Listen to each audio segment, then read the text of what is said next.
Greetings, Omochukwu from the eastern Nigeria. Another update. European Union invites Simon Ekpa for consultations over his petition on Biafra referendum. Now talking about the pro-Biafra agitator and the Prime Minister of the Biafra Republic government in exile, Simon Ekpa.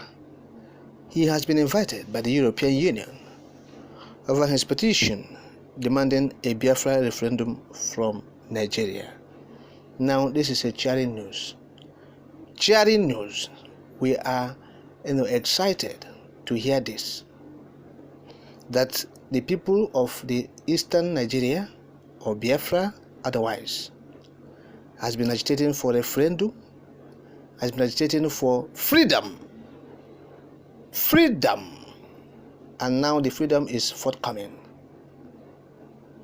Okay? Simon Ekpa, of course, has petitioned the EU, that's the European Union, the UN, and the US, as well as the International Criminal Court. He demanded a Biafra referendum from Nigeria. Now, in a letter shared on his Twitter page, Mr. Ekpa stated that the General Secretariat of the Council of the European Union has acknowledged his petition and requested an audience with him towards a resolution. Let me quote part of his statement. I quote now. Today we have received acknowledgement from the General Secretariat of the Council of the European Union. They further invited us for more consultations and gave us more directives on the next step. Remember, petition the European Union over Biafra exit as the only solution for lasting peace. The fight for Biafra's freedom is public. Certain information will always be made public, while confidential information about our freedom remains confidential. Just to keep Biafrans updated. End of quote. Now, this is Ekpa. So we appreciate his update. And the one thing the people must understand is this. People, as some persons are seeing Ekpa as a violent person, but he is not violent. When you look at the way Ekpa is going now, you will know that he's not violent. He's just a man looking for freedom for his own people. Though some persons misconstrue it as being violent, but I don't think he's violent. Yes, and so because all his motives and actions has been doing all the while is geared towards a lasting peace in Nigeria. And one of the factors he raised is this, or one of the solutions to this lingering crisis and problems in Nigeria that have seen killings of many persons is the referendum. So, which means Ekpa is seeking for peace. That is the point. He is talking about lasting peace. Lasting peace. Okay?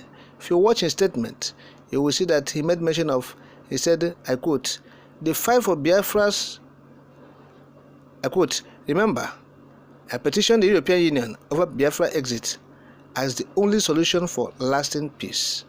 End of quote. I just brought out some, a line from his text. Okay, the statement. And that is talking about lasting peace. Not just peace, but the one that will last. So, and this is, like we said before, it's a cheering news for all Nigerians, not just Biafrans. Of course, you will recall that Northerners has been tasking the federal government to allow Igbos to go, the Biafrans to go. They are calling for a referendum. They have petitioned the federal government before, I think, Abuja High Court, as well as the ECOWAS Court. So these are the things we're talking about. So this is a great move. And we appreciate the European Union for inviting Mr. Ekpa. And we're calling United Nations and the US to do the needful. We believe that this discussion will yield fruitful results. This discussion with the European Union. Of course, we know what the Biafrans suffered during the pogrom, the genocide that started from 1966. Immediately after the second military coup in Nigeria, July 1966, they saw the death of General Huray and over 50 Igbo military officers or military officers of Igbo extraction were killed in a swoop during the counter coup of 1966. From hence, killings of the Igbos, pogrom, genocide form of the Igbos in northern Nigeria, Nsapo, killings, massacre. They were massacring the Igbos in northern Nigeria. So from then, trouble started, and Ojukwu came in, trying to say, what is happening? Why are you killing them? What did they do? And Ojukwu, as the premier of the Indian Eastern region, he was then willing to broker peace. Peace was not brokered in Aburi.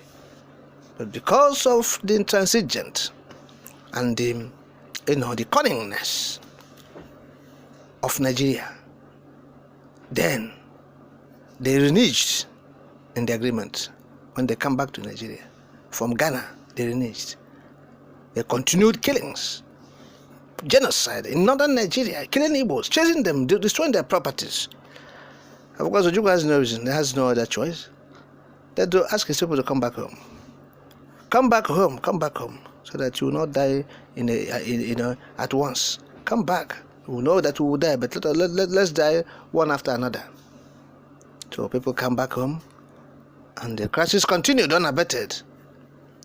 And there's no option for the Igbo man, for the Biafrans, than to declare the state of independence for the eastern Nigeria. Then it was referred to as Biafra Republic.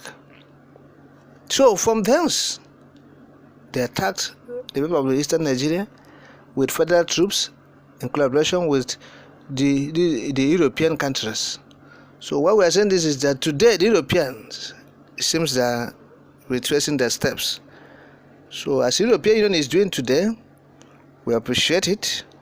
They are retracing their steps from what they did in 1966 or 1967 to 1970. So it's a kudos to them. We know that it will be fruitful, like we said before. The UN should take clue from the European Union. Now, Simon Ekpa, that is a wonderful move you have made.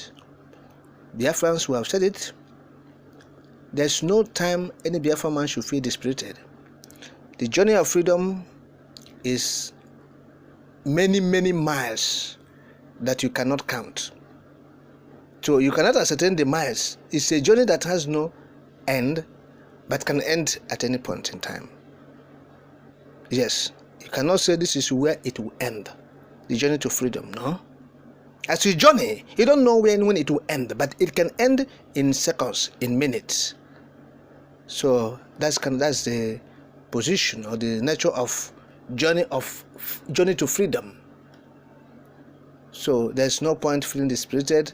At one point in time, you have setbacks. This one now is a great move, a cheering news for all freedom lovers across the world.